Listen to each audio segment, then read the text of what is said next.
Thank you for joining the President's special address at COP27. Please take your seat in order to secure it, and please silence all electronic devices. The event will begin shortly.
Thank you for joining the President of the United States special address at COP27.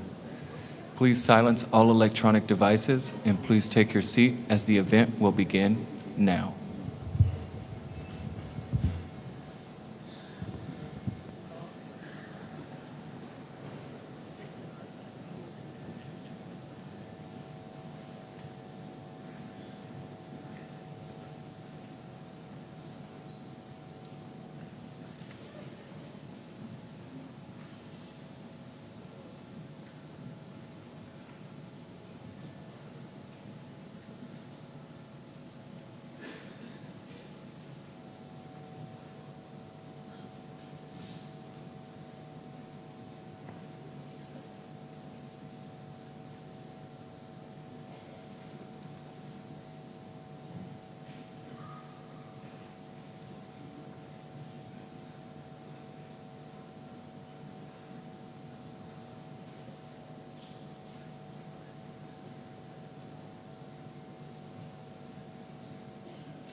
Ladies and gentlemen, the President of the United States.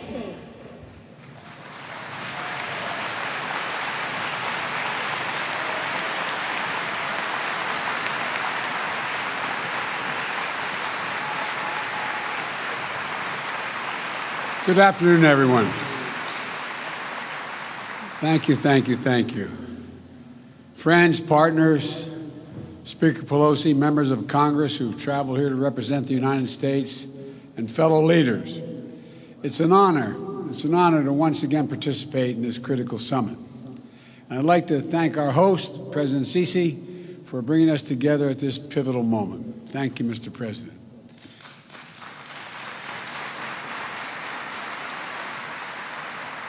Let me start by acknowledging that this day is a day of commemoration at home in the United States. It's Veterans Day. America's veterans and their families, survivors and caregivers, are the very spine and soul of the United States. And on this special day, on every day, I honor all of those who sacrificed for our nation like my son. I want to thank one proud American veteran, a lifelong public servant, a dear friend, and literally one of the most decorated men to fight, Special Envoy for Climate, John Kerry. John,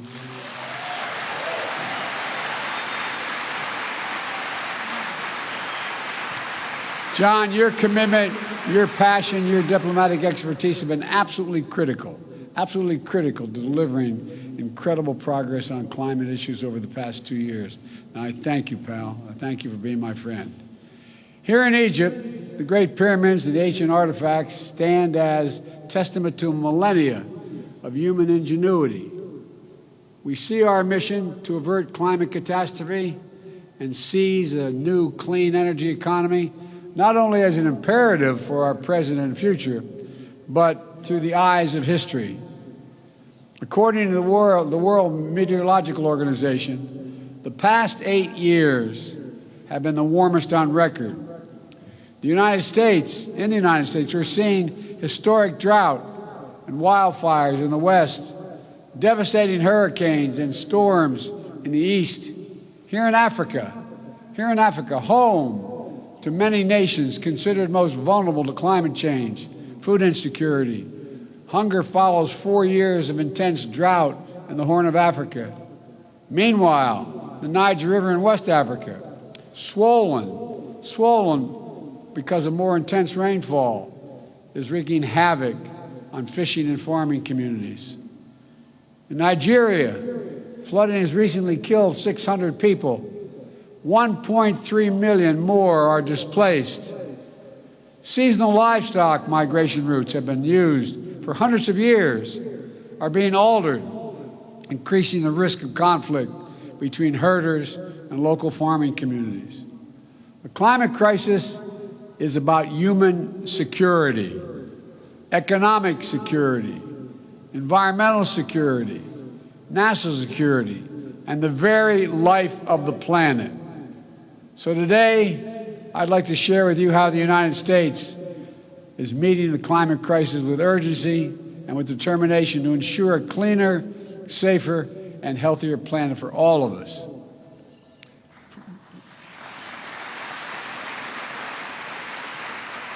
From my first days in office, my administration has led with a bold agenda to address the climate crisis and increase energy security at home and around the world. We immediately rejoined the Paris Agreement.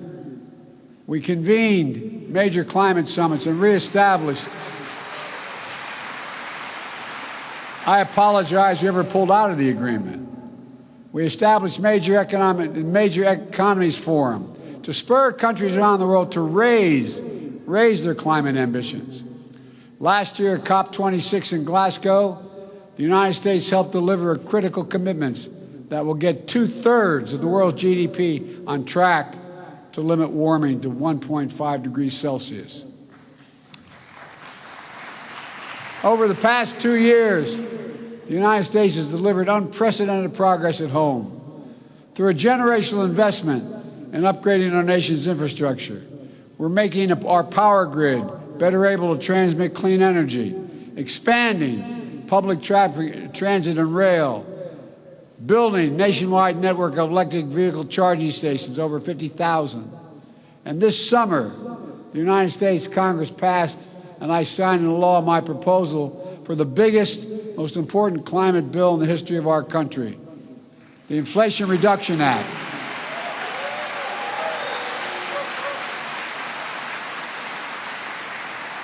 It includes less than I asked for, but a significant amount, $368 billion to support clean electricity, everything from offshore wind to distributed solar, zero emissions vehicles and sustainable aviation fuels, more efficient electrified buildings, cleaner industrial processes and manufacturing, climate-smart agriculture and forestry, and more. Look, our Department of Energy estimates that the new law will reduce emissions in the United States by about 1 billion tons in 2030, while unleashing a new era of clean energy-powered economic growth. Our investments in technology, from electric batteries to hydrogen, are going to spark a cycle of innovation that will reduce the cost and improve the performance of clean energy technology that will be available to nations worldwide, not just the United States. We're going to help make the transition to a low-carbon future more affordable for everyone, accelerate decarbonation beyond our borders. In fact, the International Energy Agency recently concluded that our significant climate investment will, quote, help turbocharge the emerging global clean energy economy. I was reading their quote, sorry.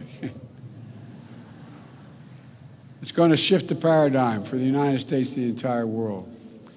We also ratified the Kigali Amendment to rally the world in phasing down the production and consumption of HFCs, greenhouse gases, that are thousands of times more damaging than carbon dioxide. And just yesterday, the United States became the first government to require that our major federal suppliers disclose their emissions and climate risk and set targets for themselves that are aligned with the Paris Agreement.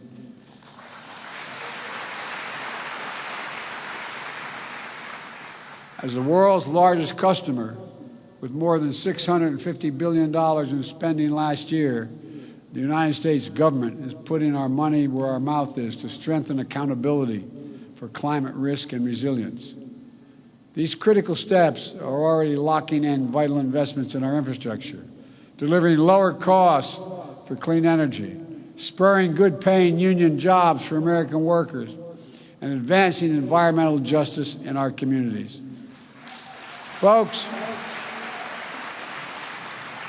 we're proving that good climate policy is good economic policy.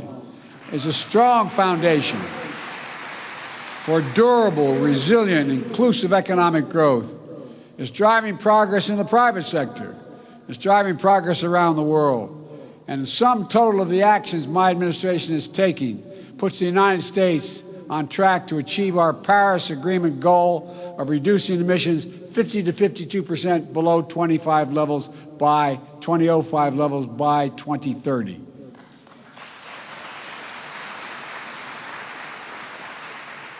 Let me just take a moment to emphasize how meaningful it is that I can say that. I introduced the first piece of climate legislation in the United States Senate way back in 1986, 36 years ago. My commitment to this issue has been unwavering. Today, finally, thanks to the actions we've taken, I can stand here as President of the United States of America and say with confidence, the United States of America will meet our emissions targets by 2030.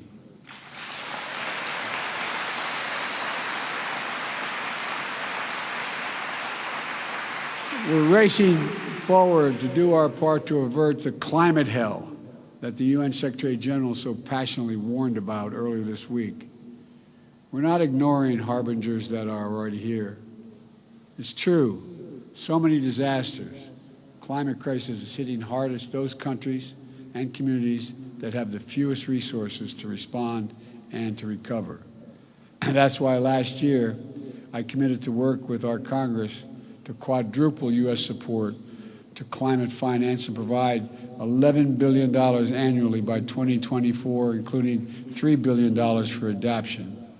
That's why the Fund Emergency Plan for Adaptation and Resilience, PREPARE we call it, to help more than 500 million people in developing countries respond to climate change. We're already requested more than $2 billion for the PREPARE this year. I'm going to fight to see that this and our other climate objectives are fully funded. Today, as a down payment, we're announcing more than $150 million in initiatives that specifically support PREPARE's adaptation efforts throughout Africa, including Adaptation in Africa, effort that Egypt and the United States launched together in June. This includes support for expanding early warning systems to help cover Africa, broadening access to climate finance, providing disaster risk protection, strengthening food security, mobilizing the private sector, and supporting new training center in Egypt to accelerate adaptation across the efforts all across the continent. My administration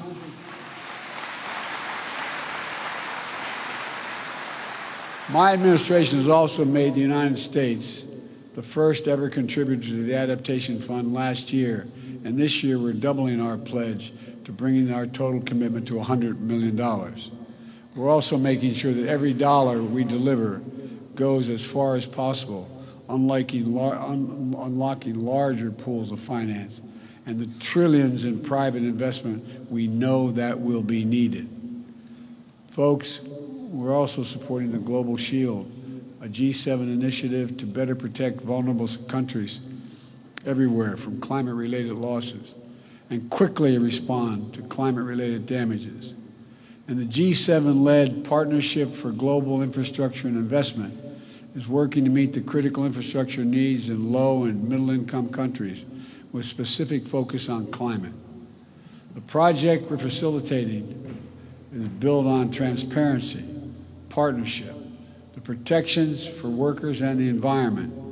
One of the many projects already underway is a partnership between American firms and the government of Angola to invest $2 billion building new solar projects in Angola. And like everywhere in the world, climate adaptation in Africa is working toward energy transmissions as just means creating good jobs, spurring inclusive economic growth, and leaving no one behind as we implement the Sustainable Development Goals. Folks, now I know this has been a difficult few years. The interconnected challenges we face can feel all-consuming.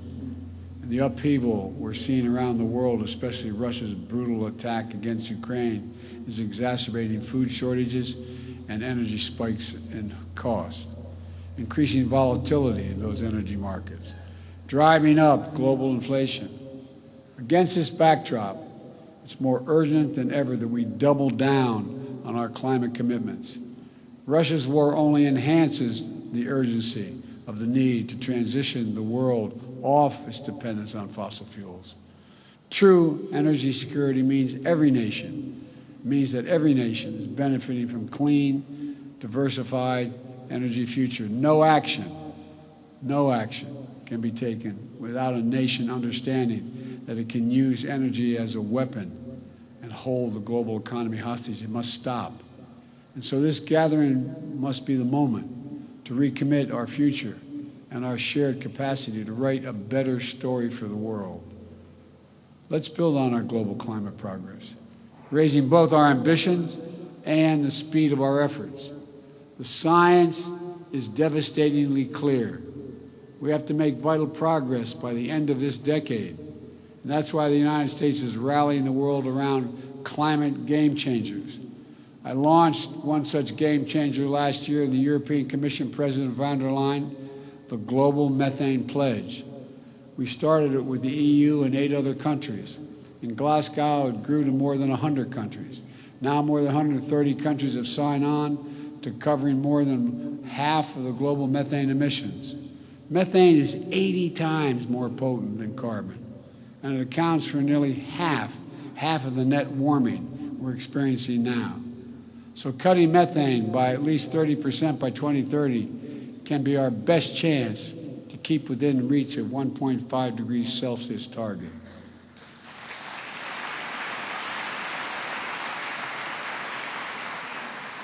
Today, we're releasing an updated Methane Emissions Reduction Act plan, which lays out how the United States is meeting the pledge. We're investing more than $20 billion in domestic methane mitigation to do things like cap orphan wells, leaking methane, improving industrial equipment in the oil and gas sectors to reduce emissions. It also lays out strong regulatory actions, including a new proposal from our Environmental Protection Agency to strengthen standards on methane across sectors, especially from super emitters, to make sure it's not released into communities impacting on public health. All told, these steps will reduce U.S. methane emissions from covered sources by 87% below the levels of 2005 by 2030.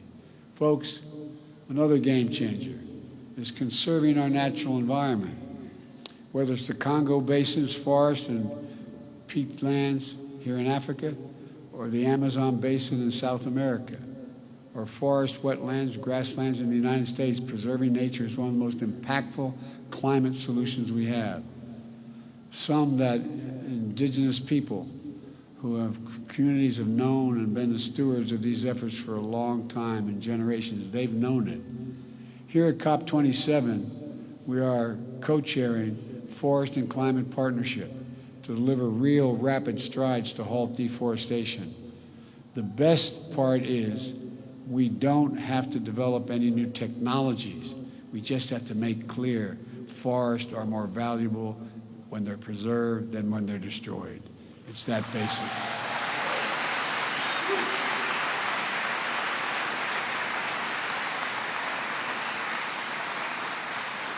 And those of our able should be chipping in to help those countries, in fact, preserve those great forests. We're bringing together partners across the public and private sector and philanthropic sectors to put the healthy ecosystem at the heart of healthy economies. This is it's going to take all of us. It's going to take all of us. We need to harness our capacity to tackle emissions in economic sectors like international shipping. If the shipping sector were a standalone economy, it would rank as the 10th largest emitter in the world. So together with Norway, the United States has launched the Green Shipping Challenge. During this COP, we've seen dozens of commitments from governments as well as ports and private companies to facilitate green shipping corridors and align the sector with the 1.5 degree goal. If we can accelerate actions on these game changers, we can reach our goal. We can keep it within reach as well. But to permanently bend the emissions curve, every nation needs to step up. At this gathering, we must renew and raise our climate ambitions. The United States is acting. Everyone has to act. It's a duty and responsibility of global leadership. Countries that are in a position to help should be supporting developing countries so they can make decisive climate decisions, facilitating their energy transitions, building a path to prosperity and compatible with our climate imperative. If countries can finance coal in developing countries, there's no reason why we can't finance clean energy in developing countries.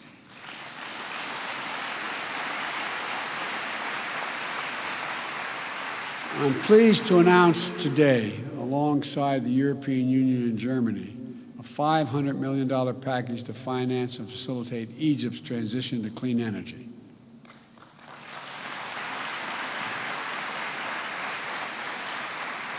This package will enable Egypt to deploy 10 gigawatts of renewable energy by 2030, while bringing offline 5 gigawatts of inefficient gas-powered facilities, reducing emissions in Egypt and power sector by 10%.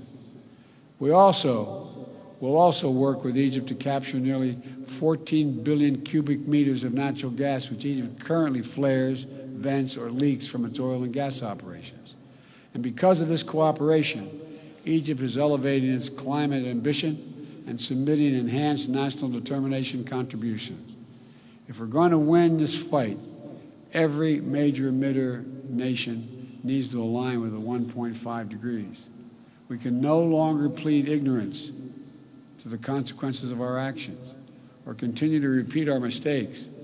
Everyone has to keep accelerating efforts throughout this decisive decade. My friends, I came to the presidency determined to make the transformational changes that are needed, that America needs to make, and we have to do for the rest of the world, to overcome decades of opposition and obstacles of progress on this issue alone, to reestablish the United States as a trustworthy, committed global leader on climate. As I stand here before you, we've taken enormous strides to achieve that. But I don't stand here alone. This progress is being driven by young people all across America. Like young people around the world, they feel the urgency of climate, and they feel it deeply. They're committed to these issues. They know the stakes, and that's their world we're creating. This is not to stand by and allow us to fail in this responsibility. We can't. That's why as I look out of all the things that we've accomplished, but so much more to do, I'm optimistic. For all the work that remains to be done, we have to put down significant markers of progress. The United States has taken enduring steps to meet our goals. We're delivering on our promise of leadership, and more of the world is standing with us. Though determined diplomacy is necessary, we're finding consensus, building understanding, and launching new approaches. And the inspiring passion of young people, civil society, climate activists, indigenous communities is literally galvanizing the world. Yes, the challenges we face are great, but our capacity is greater than the challenges. We must never doubt that.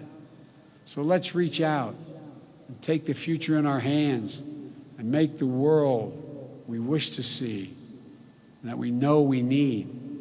A planet preserved for generations to come.